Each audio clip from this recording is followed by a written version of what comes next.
مطبخ مصرية. هنزين مع بعض تورتاية، ودي أول حاجة هنعملها الجناش الاقتصادي عشان محتاجاه. هحطه في تزيين التورتاية ومحتاجاه بارد.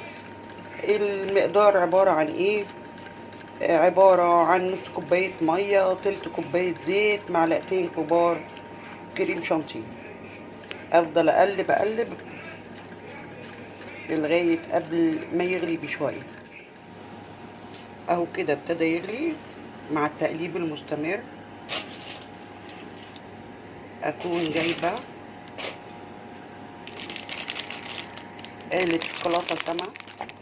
احط قالب شوكولاتة سما 200 جرام واقلب كويس. وده يبقى الجناش الاقتصادي اللي محير الدنيا كلها. الجناش اللي هو الطبقة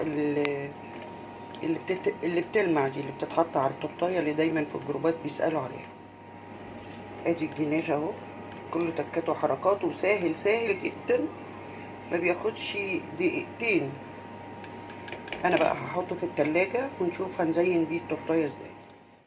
علشان ازين التورته بتاعتي عملت اول حاجه الجناش، وعلشان احشيها انا هحشيها بموس الشوكولاته.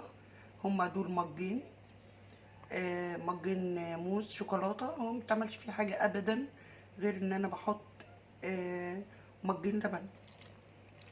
بس انا طبعا كعادتي مش هحط المجين كلهم مره واحده زي ما بعمل الكريم شانتيه. بشوف القوام اللي انا عايزاه قد ايه، ولو عايز هحط له. انا حطيت كده مجين الا ربع. اضربهم بقى بالمضرب لغايه لما يوصل للقوام اللي انا عايزاه. هو كده انا ضربته بقى بالقوام ده. عايزه تخففيه انتي اوكي. هو لسه لما هيقعد في التلاجة هيغمق وهيتقل عن كده، بس انا مش عايزاه تقيل عن كده، خفيف عن كده. انا عايزاه يبقى عامل طبقة في الكيكة ذات نفسها. ادي الكيكة بتاعتنا عاملاها في الصينية الوسط بتاعة طقم الصواني المستطيلة. انا علشان مش عايزاها مرتفعة قوي، علشان الكيكاية بتاعتي انا مش عايزاها مرتفعة، فانا عملت فيها نص كيلو سبونج، وست بيضات ونص كوباية مية ومعلقة محسن ورشة فانيليا، وضربتهم 7 دقايق. وغلفت الصينية بزبدة، وحطيت في القاع ورقة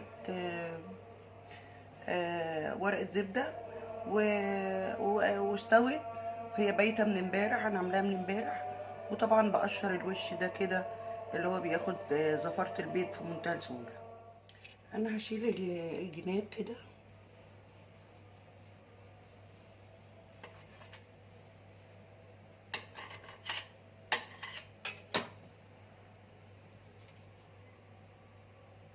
ده الطرنش بتاع الجاتوه.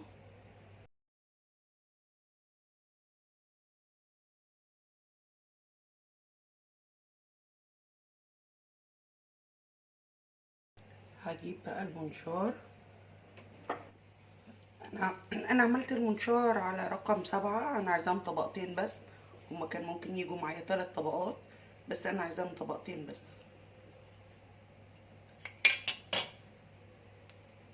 اهو بالشكل ده. ده البورد اللي انا هحط عليه الكيكايه. طبعا لازم احط تحت على البورد، احط يا كريم شانتيه يا موس، الحاجه اللي انتي هتحشي بيها. اوسطنها بس كده. وبعدين جايبه ميه بسكر اللي هو السيرب. انا عاده مش بعمله واحطه في التلاجة، انا بحب اعمله طازه اول باول كده، عشان يعني ما فيش سحب عليه. والسكر اما بيقعد في التلاجة فتره طويله بيبوظ. اسقيها بقى كده.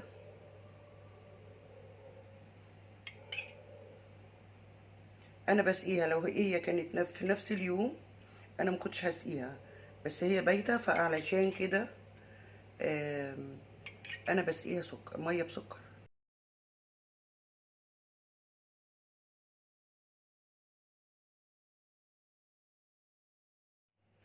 حطيت الموز في كيس حلواني زي ما بعمل في الكريم شانتيه. انا عايزه طبقه حلوه، عايزه طبقه عاليه،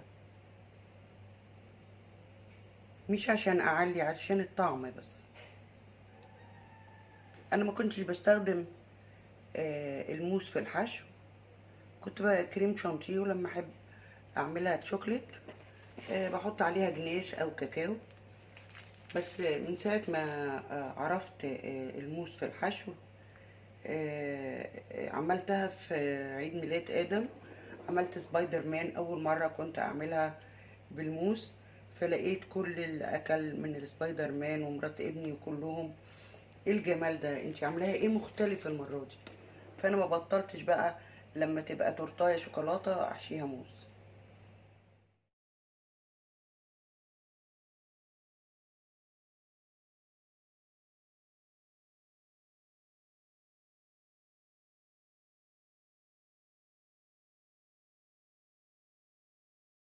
جبت نوتيلا وسيحتها على حمام ميه، ازود كمان الطعم اكتر.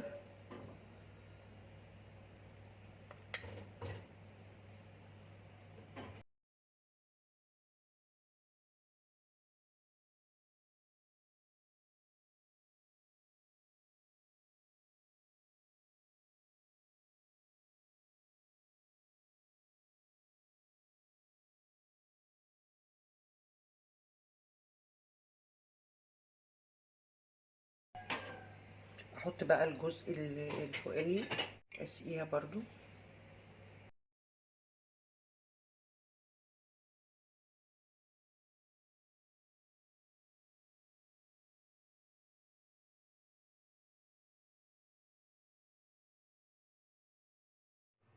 الجناش اللي عملته في اول فيديو حطيته في كيس حلواني وحطيته في التلاجة يجمد.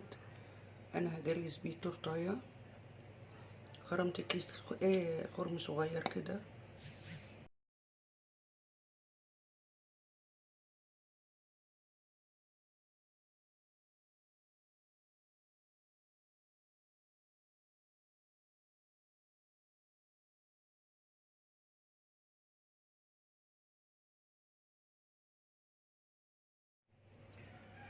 انا هجلسها بالسكرابر كاني بجلس بالكريم شانتيه.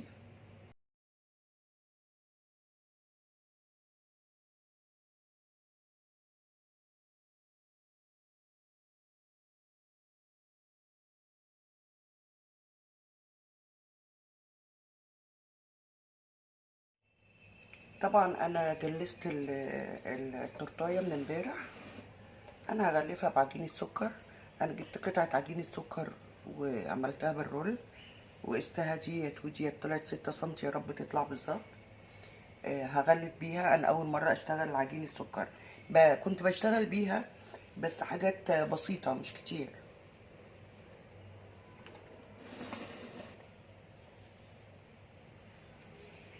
انا حطيت تحتيها وانا بفردها، حطيت نشا كده بالشكل ده.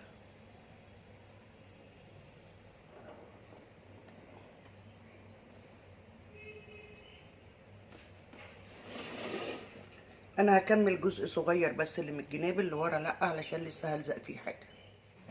ادي الشوجر شيت بتاعي. اكيد انتوا عارفين من عنوان الفيديو انا هعمل تورته شكلها ايه. بشيل طبعا، بتعامل معاها بمنتهى الحرص.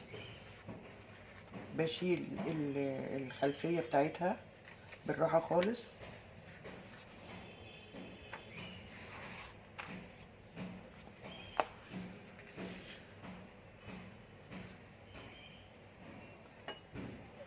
مسيحه شوكولاته بيضه.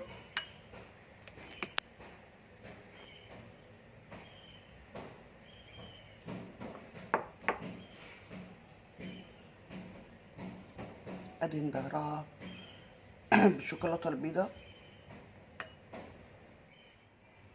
انا دهنت الظهر الشوجر شيت بالشوكولاته البيضه.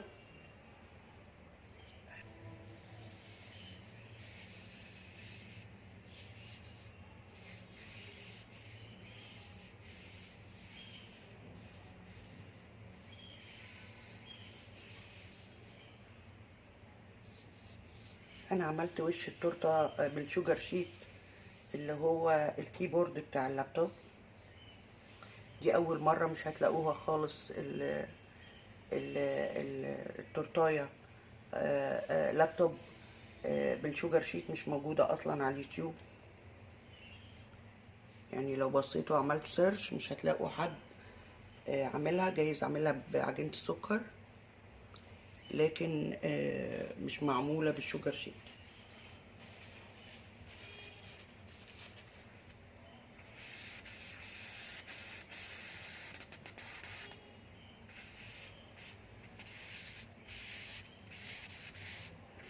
اي زيادات انا هشيلها.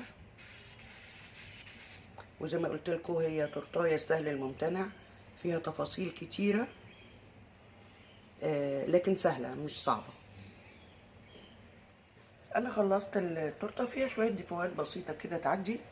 وديت الشاشه انا طبعاها على طوبر في المكتبه، وغلفتها بستريتش راب يعني عشان تدي اللمعه، وحطيت تحتيها كده فل. هعمل بقى الفريم بتاعها من الشوجر شيت وشوف هنثبتها ازاي. طبعا احنا ظبطنا الكيكه وحطينا عليها الشوجر شيت اللي هي الكيبورد بتاعت اللابتوب، وديت الشاشه. انا حطيتها كده زي ما قلت لكم على زي فل، وعملت لها الفريم بتاعها بالازرق، ودخلت الستيكس بتاعت الشيش طاووق في الفل طبعا مطوع معاكي، وانا هثبتها هنا.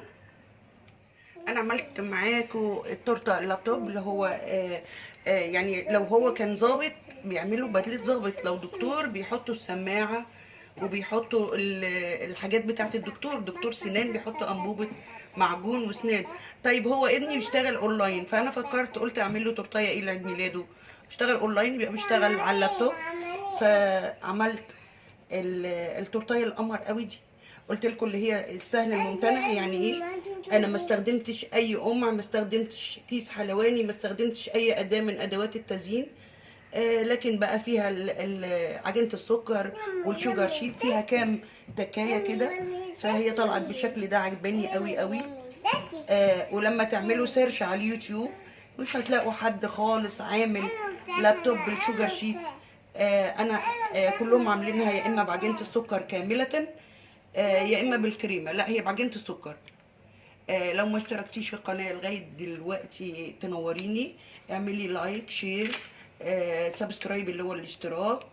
تابعيني على قناتي، هتلاقي عندي افكار حلوه جدا جدا بالنسبه للديكورات التورت. انا دايما بحب بعمل التورته العاديه، بس بحب اعمل المجسمات. بحبكم كلكم، حاولي تجربي الفكره. كنت معاكم النهارده اماني من مطبخ مصريه. قولوا لاحمد كل سنه وهو طيب. باي باي.